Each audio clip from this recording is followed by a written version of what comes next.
नमस्कार, जनमानस विवेचना में आपका स्वागत है। मैं हूं अमलेंदु भूषण खां। कर्नाटक में अभी विधानसभा चुनाव की घोषणा चुनाव आयोग ने नहीं किया है, लेकिन वहां राजनीतिक सरगर्मी बढ़ गई है।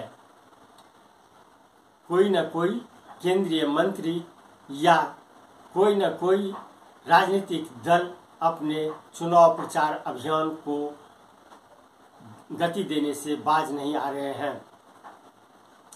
एक तरफ प्रधानमंत्री नरेंद्र मोदी जहां नेशनल हाईवे और अन्य योजनाओं की आधारशिला और उद्घाटन कर रहे हैं, वहीं कई केंद्रीय मंत्री किसी न किसी शहर में, किसी न किसी कस्बे में अपनी रैलियां और जनसभाएं कर रहे हैं।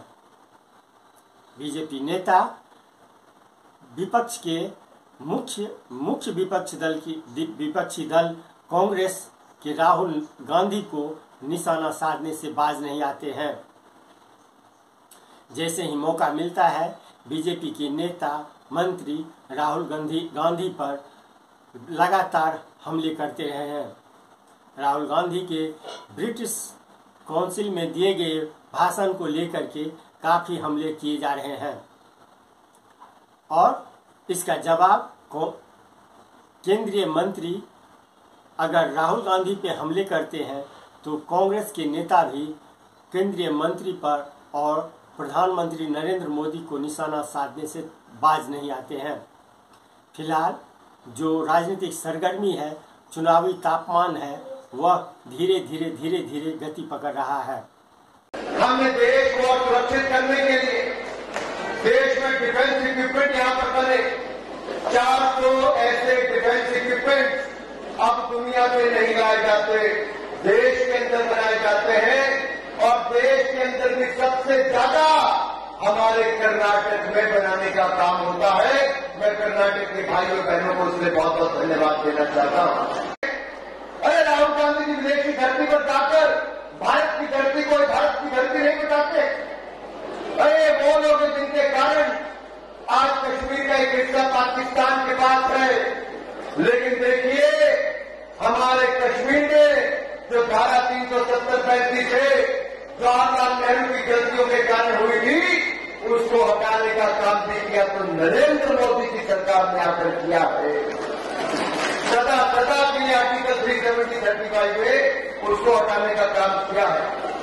जिस हिंदुस्तान एरोनॉटिक्स लिमिटेड को राहुल गांधी जी बंद करने की बातें करते थे, सोच रखते थे कि हो जाएगी बंद, वो बंद तो नहीं हुई। आज देश का सबसे बड़ा हेलीकॉप्टर बनाने का कारखाना इंडस्ट्री कहीं पर लगी तो कर्नाटक के किस जिले में लगी है?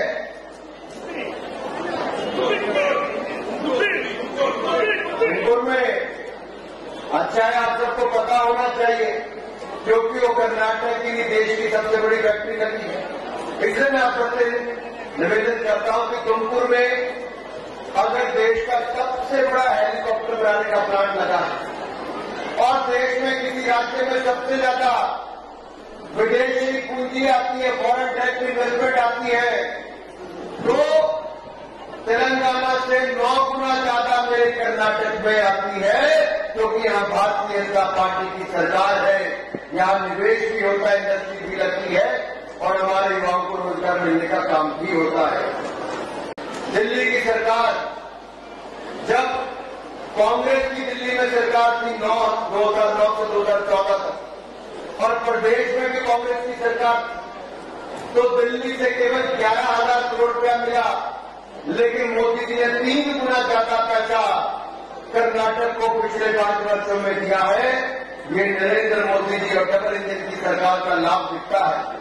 यही नहीं, कांग्रेस की केंद्र में और प्रदेश में सरकार तो 5 वर्षों में केवल 6,000 करोड़ की सड़कें बनी।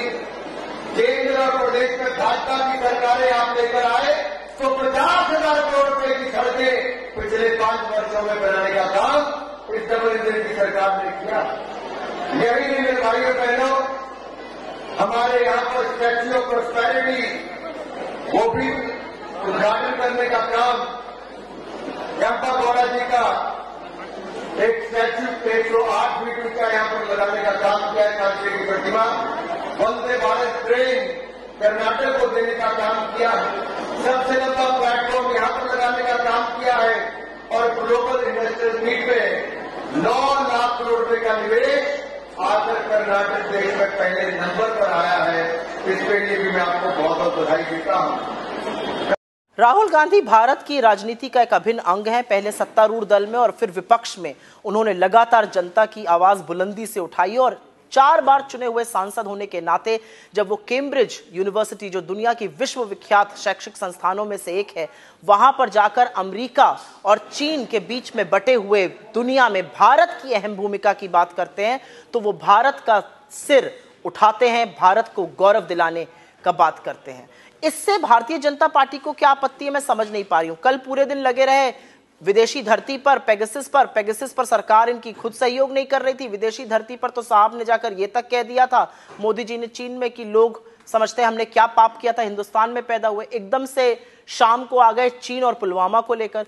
चीन पर राहुल गांधी जी ने क्या कहा है? चीन पर राहुल गांधी जी ने यही तो कहा है कि एक पार्टी एक सिस्टम के चलते एक कोअर्सिव फोर्स है वहां पर, वो कारोबार में घुसता है, वो लोगों के जीवन में घुसता है।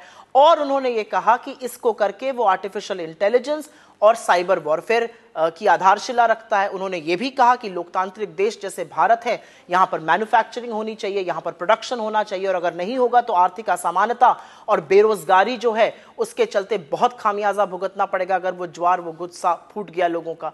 इसमें किसी को क्या ऑब्जेक्शन हो सकता है? उन्होंने कहा कि जब मैं कश्मीर गया तो सुरक्षा कर्मियों ने मुझे ना चलने की हिदायत दी, लेकिन उसके बावजूद मैं पैदल चला और जब मैंने तिरंगे का वहां पर सैलाब देखा तो मुझे समझ में आया कि सुनना लोगों को कितना जरूरी है। मैं वहां सुरक्षित था, प्यार और मोहब्बत के चलते हम लोगों को जीत सकते हैं। उन्होंने ये भी कहा कि पुलवामा में जहां पर